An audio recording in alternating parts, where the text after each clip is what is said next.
이신 에드워드 홀이라고 하는 분이 일명 근접학 프락스믹스라고 하는 이론을 창시를 했어요. 사람은 주변의 공간이 자신의 영역이라고 여겨지기 때문에 상대방의 관계에 따라서 거리가 달라진다라고 하는 것이지요. 이 크게 세 가지의 거리가 있다고 하는데 그 중에 첫째는 45cm 이내의 거리가 있답니다. 상대방의 숨결이 느껴질 정도의 거리. 그러니까 부모와 어린아이라든지 아니면 정말 사랑하는 연인, 사랑하는 애인과의 관계와 같이 아주 친밀한 그런 관계, 그런 거리가 있다는 것이고요. 그 다음에 두 번째로는 45cm에서 130cm, 그러니까 한쪽 팔을 벌렸을 때의 거리예요. 이건 주로 친구 사이에 유지되는 거리라고 이야기를 하고요. 그 다음에 마지막 세 번째가 130cm에서 360cm까지의 거리가 있다는 거예요. 평상시 목소리로 이야기를 해야 들릴 수 있는 정도의 거리. 이건 주로 업무상이라든지 일로 관계된 거리라고 이야기를 합니다. 저는 그 글을 보면서 제 자신을 돌아보게 되었습니다. 나와 하나님과의 거리는 어느 정도가 될까? 45cm 이내의 거리일까? 아니면 한쪽 팔을 펼쳤을 때의 적당한 거리일까? 아니면 양쪽 손을 펼치고도 모자랄 정도의 업무상 의뢰이 나오는 그런 종교적인 관계의 거리일까? 여러분들 같은 경우는 어떻습니까? 아주 친밀한 하나님과의 관계의 거리가 아주 친밀한 관계입니까? 아니면 친구 혹은 업무상의 거래입니까? 아니면 그저 의뢰이 그저 주일날만 되면 의뢰이 이 자리에 나와 앉아 있는 종교상의 그런 관계, 그런 거리입니까? 자, 오늘 우리가 함께 읽은 이 본문 말씀을 보게 되면은 동행이라고 하는 말이 두 번 반복되고 있지 않습니까? 아주 짤막한 구절임에도 불구하고 동행이라고 하는 단어가 두 번 등장하고 있어요. 그래서 영어 성경을 보게 되면 동행이라고 하는 말에 대해서 walk with God, 하나님과 함께 걷는 것으로 번역을 해주고 있습니다. 자, 혹시 여러분들 여행들 좋아하시는지요? 자, 여행이 정말 행복한 여행이 되기 위해서는 몇 가지 조건이 갖추어져야 됩니다. 언제 가느냐? 봄, 여름, 가을, 겨울. 이 계절도 언제도 중요하고요. 날씨도 중요하고요. 그 다음에 어디로 가느냐? 장소 문제도 중요하고요. 어디서 머물며 무슨 음식을 먹느냐? 이 숙식 문제라고 하는 것도 굉장히 중요하고요.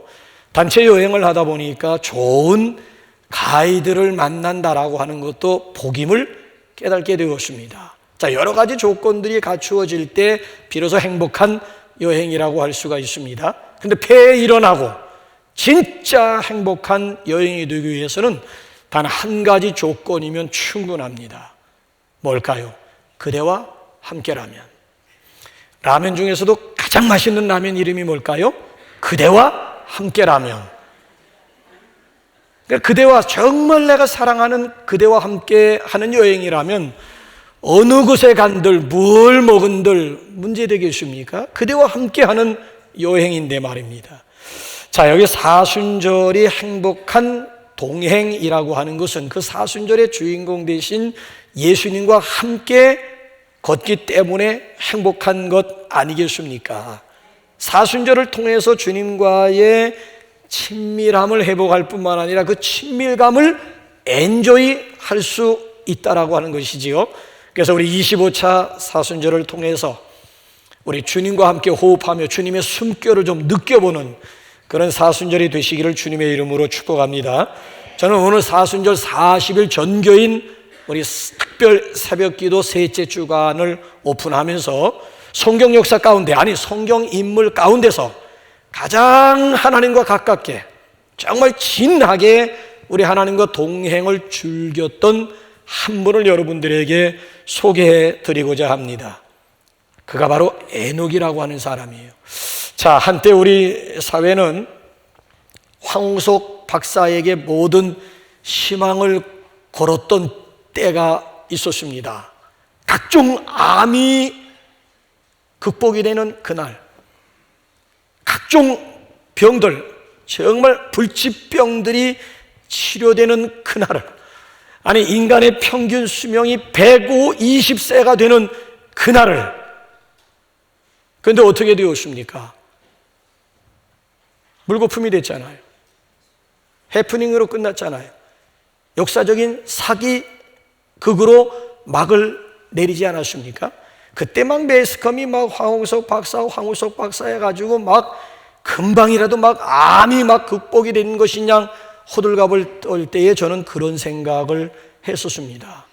아니 지금 고령화 사회로 접어들어가지고 우리 사회의 노인 문제가 심각한 화두로 지금 등장하고 있는데, 노인 문제에 대한 해결책이라든지 대안은 전혀 없는 상태에서 과학의 영향, 과학의 발달로 인해 가지고 사람들의 수명이 120세, 평균 수명이 120세로 늘어난다고 하면 과연 어떤 현상이 일어날까? 아니 지금 현안 문제도 지금 해결하지 못하는 이런 상태에서 과학의 영향 때문에 평균 수명이 120세로 늘어난다고 하면 과연 어떤 결과들이 일어나게 될 것인가? 과연 장수한다라고 하는 것이 복이라고 이야기할 수가 있을까? 여러분들은 이 문제 어떻게 생각합니까? 성경은 오래 사는 것만이 복이라고 이야기하지 않습니다. 우리 믿음의 주 되신 예수님은 33살에 요절했는데요, 그럼 일찍 33살에 요절했다고 해서 예수님이 불행했다고 이야기할 수가 있는 것입니까? 이건 양의 문제가 아니고 질의 문제라고요. 숫자의 문제가 아니고 그가 어떤 삶을 살았는가, 어떤 인생을 살았는가가 중요한 것 아니겠습니까? 자, 이런 의미에서 본문에 나와 있는 에녹이라고 하는 사람은 그 당대의 사람들에 비해서는 단명을 했습니다마는, 짧지만은 아주 굵게 살다간 대표적인 행복한 사람이라고 할 수가 있습니다. 오늘 여기 본문 말씀을 보게 되면 에녹을 소개할 때 딱 하나예요. 하나님과 동행한 사람이라고 하는 거예요. 자, 언제부터 에녹이라고 하는 사람이 하나님과 동행했을까요? 자, 우리 한번 21절 한번 다시 한번 본문 한번 확인해 볼까요? 시작. 에녹은 65세에 무두셀라를 낳았고, 그러니까 이 에녹이 처음부터 하나님과 동행한 사람은 아니었습니다. 에녹의 인생은 65년에 대해서 침묵하고 있습니다. 그러니까 65세까지는 다른 사람과 전혀 다를 바 없는 그런 인생, 그런 삶을 살았다라고 하는 얘기예요. 그런데 첫 아들 무두셀라를 낳고 달라졌다는 거예요. 첫 아들을 낳으면서 그의 일생 가운데 대전환, 터닝 포인트가 이루어지게 되었다는 거예요. 그래서 에녹의 이름의 뜻을 보게 되면 시작의 시작. 그러니까 에녹은 65세부터 새로운 인생을 시작했는데, 하나님의 부르심을 받기까지 하나님과 동행한 삶을 살았던 대표자였다라고 하니, 주님과 함께 스텝 바이 스텝 길을 걸어갔다라고 하는 거예요. 자, 에녹을 통해서 발견할 수 있는 중요한 사실이 하나가 있는데, 그것은 뭔가 하면 하나님은 과거를 문제 삼지 않는다는, 그러니까 하나님 앞에서는 과거가 중요한 것이 아니라 현재가 중요하다는 거예요. 현재 내가 하나님과 어떤 관계가 맺어졌는가, 아니면 어떤 삶을 사는가가 중요한 것이지. 왕년에 소 한 잔만 먹은 사람들이 있어요? 왕년에 왜 청년회장 안 해본 사람들이 있느냐고요. 내가 옛날에는 왕년에는 청년회장 했다는 거예요. 근데 현재는 예수 없는 삶을 살고 있어요. 아니 그 왕년이, 그 지나간 과거가 무슨 의미가 있느냐고요. 중요한 것은 현재 내가 하나님과 어떤 관계에 있느냐, 내가 현재 어떤 길을 걸어가고 있느냐라고 하는 것이 중요한 것 아니겠습니까? 자, 오늘부터라도 어떤 것이 계기가 되든 간에 여러분이 하나님과 동행하기를 하나님께서는 기대하십니다. 자, 지금부터라도 하나님과 동행하기로 다짐하는 시간이 되시기를 주님의 이름으로 축복합니다. 그래, 가만히 보게 되면 어떤 사람은 사업에 실패해서 하나님과 동행하는 사람도 있고요. 또 어떤 사람은 교통사고 당해가지고 하나님과 동행하는 사람도 있고요. 어떤 사람은 아주 중병에 걸려가지고 하나님과 동행하는 사람도 있고요. 어떤 사람은 옥살이 중에 하나님과 동행하는 그런 사람도 있고요. 어떤 사람은 특별히 죽음을 눈앞에 두고 시한부 인생 가운데서 하나님과 동행하는 그런 사람도 있습니다. 언제든지 누구든지 다 가능한 일이에요. 근데 기왕이면 얻어 터지고 실패하고 병들고 우리 하나님 앞에 돌아와 하나님과 동행하기보다는 오늘이 바로 그분과 동행하기로 다짐하며 결단하는 시간이 되시기를 바랍니다. 오늘이 여러분의 인생살이 가운데 일종의 터닝 포인트를 기록하는 아주 역사적인 시간, 역사적인 날이 되시기를 주님의 이름으로 축복합니다. 자, 그럼 이 에녹이라고 하는 사람이 언제까지 하나님과 동행했을까? 아니, 얼마나 하나님과 동행했을까요? 자, 우리 한번 23절 한번 다시 한번 확인 한번 해볼까요? 시작. 그는 365세를 살았더라. 이것이 문제예요. 에녹은 부름받은 그 순간부터 평생을 하나님과 동행했다라고 하는 얘기예요. 그러니까 에녹은 휴거. 하나님 앞에 이렇게 하나님 앞에 부름받기까지 300년 동안을 하나님과 동행했다는 거예요. 우리는 뭐 고작 해야 그저 80년 기르면 90년 산다고 하지만 그 90년 동안도 얼마나 변덕이 심한지 몰라요. 변덕이 막 죽을 듯 꾸준함이 없어요. 그냥 갈짓자 이리 갈까 저리 갈 차라리 돌아가. 근데 여기 에녹이라고 하는 사람은 여기 본문 말씀을 보게 되면 300년 동안 부름을 받은 그 순간부터 하나님 앞에 들림받는 그 순간까지 변함없이 동행했다는 거예요. 이런 사람을 가리켜서 우리는 일편단심 민들레라고도 하고요. 좀 유식하게는 시종여일한 사람이라고도 얘기하고요. 저 같은 경우에는 이런 사람을 가리켜서 진국이라고 표현을 합니다. 진국이 따로 없는 거예요. 자, 주와 동행함에 있어서 변함이 없는 사람이 바로 에녹이라고 하는 사람이었어요. 여러분 힘들어도요, 아무리 어려워도 여러분의 생을 다하는 순간까지 주님의 손 붙잡고 주와 동행할 수 있기를 주님의 이름으로 축복합니다. 하나님과 동행하기 위해서 특별한 일을 해야 된다라고 하는 거 아니에요. 그렇게 여러분들에게 부담감을 주고 싶은 마음도 없어요.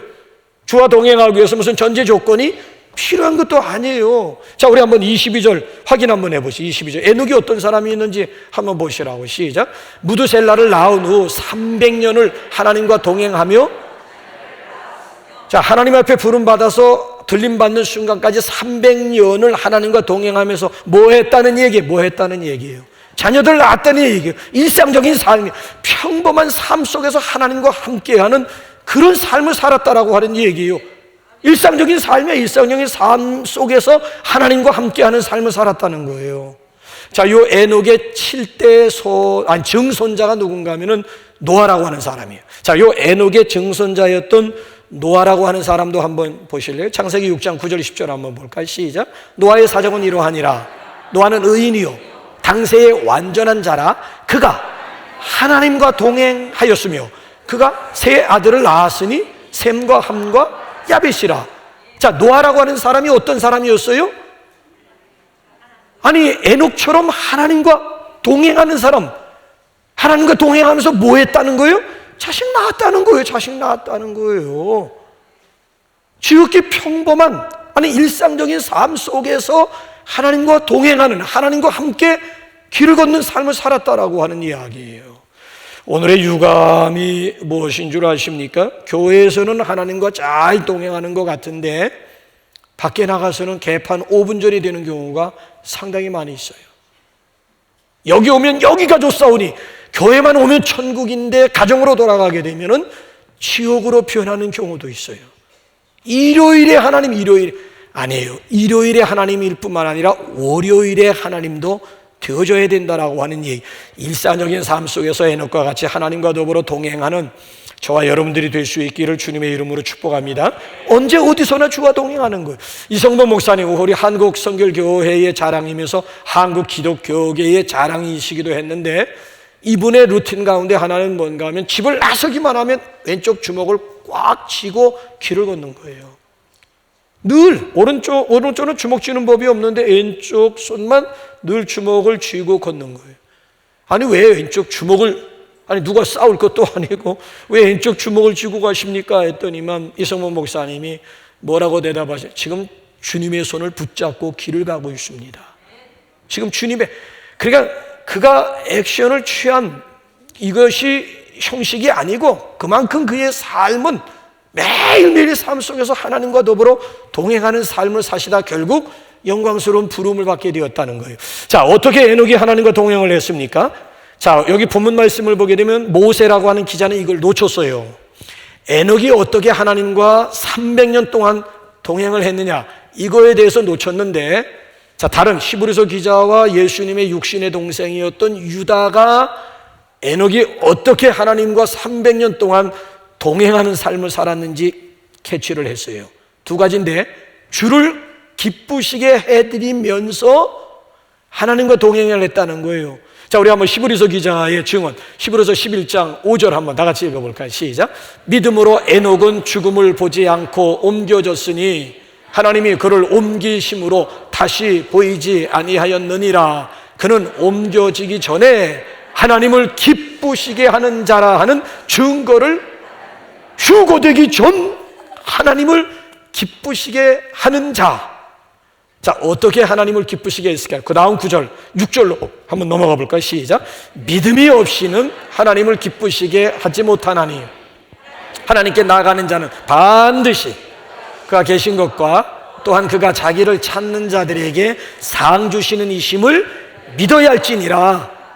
믿음 없이는 절대 하나님을 기쁘시게 할 수가 없다는 거예요. 믿어야 되는, 뭘 믿어야 된다는 얘기예요? 두 가지를 믿어야 된다는 거예요. 하나님이 이곳에 계시다고 하는 것, 아니 하나님이 이곳에서 우리를 기다리고 계시다라고 하는 사실을 믿어야 되고, 이곳에 와서 구하고 찾기만 하면 하나님께서 반드시 상 주시는 분이심을, 예비하신 선물이 있음을 믿고 주님 앞에 나오는 것, 우리의 이런 발걸음을 하나님이 기뻐하신다. 믿음으로 나올 뿐만 아니라 믿음으로 살아가는 자들을 하나님께서 기뻐하실 줄로 믿습니다. 그래서 에녹은 300년 동안 하나님을 기쁘시게 해드리는 동행을 했다라고 하는 얘기고요. 또 한 가지 더 중요한 것이 뭔가 하면 유다가 뭐라고 지적을 하는지, 유다서 한번 14절 한번 우리 한번 다 같이 한번 읽어볼까요? 시작. 아담의 7세손 에녹이 사람들에게 대하여도 예언하여 이르되 보라, 주께서 그 수만의 거룩한 자와 함께 임하셨나니. 그러니까 이 에녹은 사람들에게 예언, 그러니까 복음을 증거하면서 동행을 했다라고 하는 거예요. 그저 뭐 단순히 그저 주님이 오시기를 그냥 손모아 기다리며 동행했다라고 하는 얘기도 아니고요. 우리나라 같으면 계룡산이지만 저 이스라엘 같으면 시내산 꼭대기에 겨울 나가지고 모든 일상을 포기한 채 흰 두루마리 입고 주님 하나님 임하시기를 기다리면서 동행했다는 그런 얘기가 아니에요. 삶 속에서 열심히 주를 증거하면서, 복음 증거하면서 주와 더불어 동행했다는 거예요. 아마 하나님께서 오늘 저와 여러분들의 호흡을 여기까지 연장시켜 주시면 바로 이런 의미, 이런 목적이 들어있지 않는가. 그래서 우리 사순절 기간 동안에는 내가 기쁜 소식, 예수 자랑할 수 있는 대상자들을 가슴에 품고 하나님 앞에 나오셔야 됩니다. 그런 거룩한 발걸음이, 내가 이 주의 복음을, 내가 예수님을 누구에게 내가 증거하고 누구에게 자랑할까, 그 대상자를 가슴에 품고 하나님 앞에 나온다라고 하는 것 자체가 오늘 내가 주와 동행하고 있다라고 하는 확실한 증거가 될 줄로 믿습니다. 자, 그러면 동행의 결과는 어떠했을까요? 자, 우리 한번 24절, 마지막 한번 24절 한번 볼까요? 시작. 에녹이 하나님과 동행하더니 하나님이 그를 데려가심으로 세상에 있지 아니하였더라. 한마디로 요약을 하게 된다면 무슨 얘기가 될 것 같습니다. 동행의 결과는 무엇입니까? 죽음을 극복한 사람이 되었다는 거예요. 아니, 성경에 나오는 사람들이 무척 오래 살았어요. 아니, 창세기 5장 처음부터 마지막 절까지 보면 아담으로 비롯해가지고 노아에 이르기까지 누가 몇 세를 살다가 갔는지에 대해서 쭉 소개하는데 공통점은 뭔가 하면 굉장히 오래 살다 갔다라고 하는 얘기예요. 아담은 930년 살았어요. 오늘 본문에 나와 있는 에녹의 아들 무두셀라는 최고 969세까지 살았어요. 평균 수명을 따져보니까 에녹을 빼고 912년이에요. 아니, 어떻게 사람이 900년을 넘게 살 수 있느냐고요? 오존층이 파괴되기 전까지는 가능한 일임을 과학자들이 얘기하고 있습니다.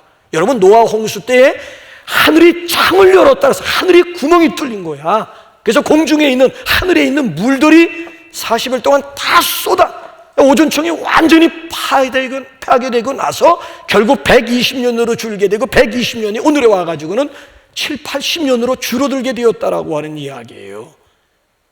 근데 여러분, 중요한 것은 뭔가 하면 성경에서 왜 이렇게 오래 산 사람들의 스토리를 우리에게 소개하고 있는가 하면 아무리 오래 살아도 결국 뭐예요? 죽는다는 거야. 그래서 여기 5장 말씀을 보게 되면 일정한 형식이 존재하게 됩니다. 후렴구가 뭔가 하면 누가 몇 세에 첫 아들을 낳았고 몇 년 동안 향수하고 죽었느냐, 이거예요. 향수하고 죽었더라, 살고 죽었다라고 하는 이야기가 계속 이게 인류 역사라고요. 인류 역사가 별거예요. 살고 죽는, 이게 인류 역사의 반복이라고 하는 얘기예요. 그래서 오늘 여기 5장 말씀 처음부터 마지막 절까지 보게 되면 죽었더라 다 죽었어요. 근데 오늘 여기 본문 말씀을 보게 되면 결론이 죽었더라가 아니에요. 살았더라. 유일하게 다 죽었더라 하는데 에녹에 와서만큼은 죽었더라라고 하는 단어 대신 살았더라. 에녹이 지금 살았더라. 5장의 핵심 인물은 그러고 보면 누군가 하면은 에녹이라고 하는 거예요. 에녹이 남긴 삶의 교훈은 이미 제가 여러분들에게 말씀드린 바와 같이 하나님과 동행하는 삶입니다. 그러니까 거기서 끝난 것이 아니에요. 에녹은 죽음을 보지 않고 옮기온 사람이에요. 자, 인류 역사상 처음으로 죽음을 극복한 대표적인 사람이 되었습니다. 자, 믿음으로 살다간 사람들에게 주어진 가장 놀라운 축복, 가장 놀라운 약속이 있다면은 죽음을 극복할 수 있다라고 하는 거예요. 결국 이 에녹이라고 하는 인물을 통해서 우리는 희망을 보는 거예요. 자, 우리 인류의 시조였던 아담과 하와가 범죄한 다음 에덴 동산에서 쫓겨났습니다. 에덴 동산에서 쫓겨났다라고 하는 것은 하나님 앞에서 쫓겨났다라고 하는 말. 그러니까 아담 그 이후 하나님 앞에서 쫓겨나서 비참한 존재가 된 거예요. 그런데 여기 보면 여기 지금 이 에녹 그러니까 인간은 타락했음에도 불구하고 죄인임에도 불구하고 아주 연약함에도 불구하고 하나님과 동행할 수 있다라고 하는 가능성을 누구에게서 발견하게 되는가 하면 에녹에게서 발견하게 되는 거예요. 에녹에게서 발견하게 되는 거예요. 이제 더 이상 하나님 앞에서 쫓겨난 비참한 인간이 아니고 얼마든지 하나님과 동행할 수 있고 오늘도 하나님과 스텝 바이 스텝, 하나님의 손을 붙잡고 스텝 바이 스텝 주와 더불어 함께 길을 걸어갈 수 있는 하나님이 함께 하시는 존재가 되었다라고 하는 것을 어디서 우리가 희망을 보게 되는가 하면 에녹이라고 하는 인물을 통해서 희망을 쏘게 되고 희망을 발견하게 되는 거예요. 또 한 가지 에녹을 통해서 우리에게 보여주는 희망이 있다면 바로 천국과 영생입니다. 자, 여기 에녹은 죽음을 보지 않고 하나님께로 갔습니다.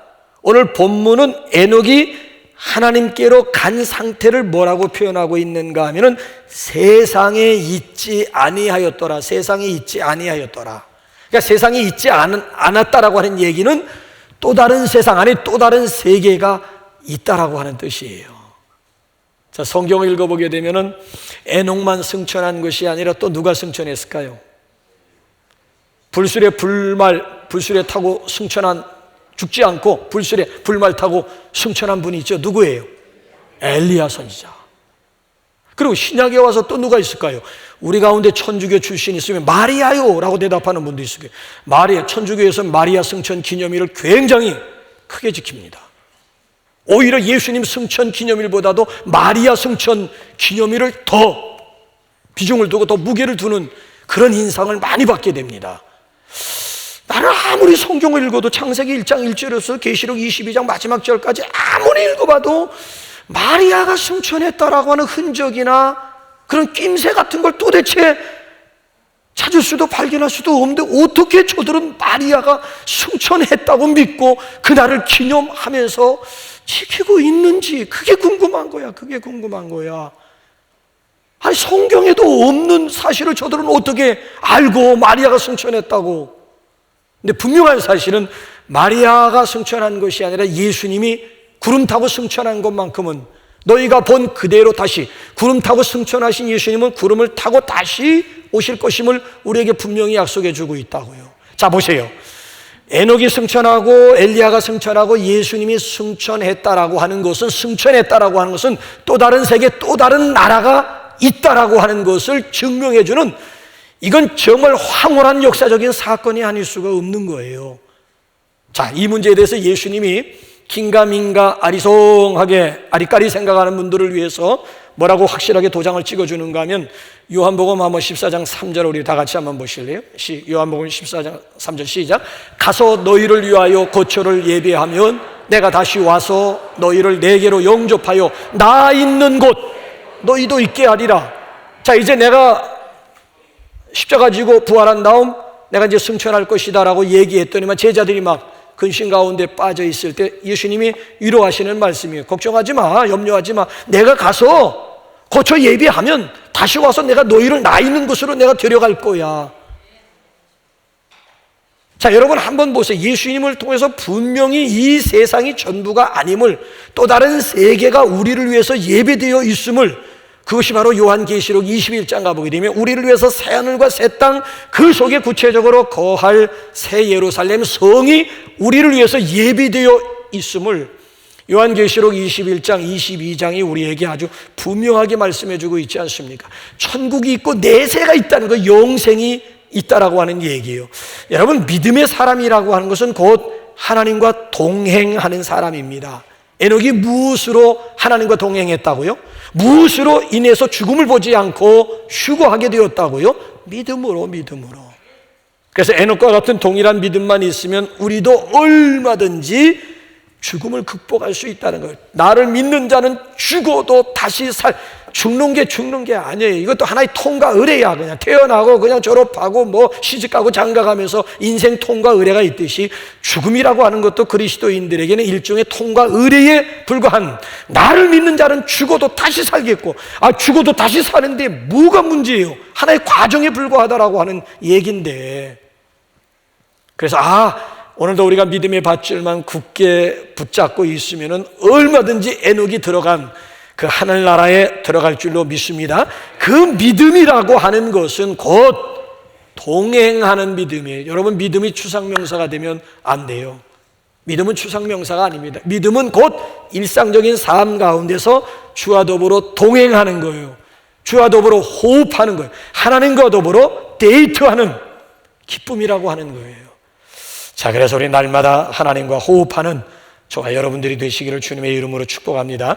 저는 성경을 읽으면서요, 에베된 입장이에요. 이건 순전히 에베된 입장에서 누가복음 2장을 읽을 때마다 좀 심기가 좀 불편했었어요. 누가복음 2장 내용은 무슨 내용인가 하면 예수님이 어린 시절 12살이 되었을 때 예루살렘으로 상경하셔가지고 부모들과 더불어 일주일 동안 유월절기 지키는 내용입니다. 자, 일주일 동안 예루살렘 시가지에서 유월절 지키고 이제 다시 고향 갈릴리로 내려가는 과정에서 그때 갈릴리로 내려가는 사람들의 숫자가 얼마나 되었는지 모르겠습니다만은 성경을 보게 되면 예수님의 부모 마리아와 요셉이 아들이 동행 중에 있는 줄로 알았대요. 그리고 하룻길을 가서 저녁이 되어서 보니까 아들 예수가 없는 거야. 그래서 막 부랴부랴 예수야 하면서 사흘길이나 찾아 헤매는 모습을 우리에게 속에 아니 자기 뱃속에서 나지 않은 아들이라고 이래도 되는가? 요셉과 마리아가 얼레리 꼴레리에서 난 자식은 아니잖아요. 성령으로 잉태되고 아들 예수가 태어나기까지 마리아와 요셉이 동침하지 않았음을 성경이 분명. 아니 자기 배에서 나지 않은 자식이라고 이래도 되는 건가 싶은 생각이 드는 게 아주 영 못마땅하더라고. 근데 또 곰곰이 생각을 해보니까 얼마든지 그럴 수도 있겠더라고요. 이것이 오늘 우리가 가지고 있는 아주 무서운 착각 아니겠습니까? 나는 지금 하나님과 동행 중에 있는 줄로 생각하고 있어요. 근데 결정적인 순간에 가서 보면 아니올시다요. 내 안에 예수님이 없는 거예요. 내 곁에 예수님이 없는 거예요. 평상시는 내가 지금 주님과 동행 중에 있고 그리스도의 임재 가운데 있는 줄로 생각을 했는데 인생살이 가운데 막다른 골목에 맞닥뜨려 보니까 그 순간 내 안에 예수님이 없는 거예요. 내 곁에 예수님이 없는 거예요. 아니 이것처럼 황당한 일이 또 세상에 있을까요? 이 군대에서는 발렌타인데이나 빼빼로데이만 되면은 애인이 있는 군인과 애인이 없는 군인은 확연하게 차이가 난다고 합니다. 자, 애인이 군대에 있으면은 발렌타인데이 때 그냥 넘어갈 리가 없잖아요. 멀리 떨어져 있는 애인이 보고 싶은 마음에 반드시 챙기게 되어져 있습니다. 자, 어떤 청년이 저에게 그런 얘기를 하더라고요. 목사님, 애인이 있는 군인은 발렌타인가 가까우면 가까울수록 막 얼굴에 막 생기가 있대요. 근데 애인이 없는 군인은 누렇게 뜬대.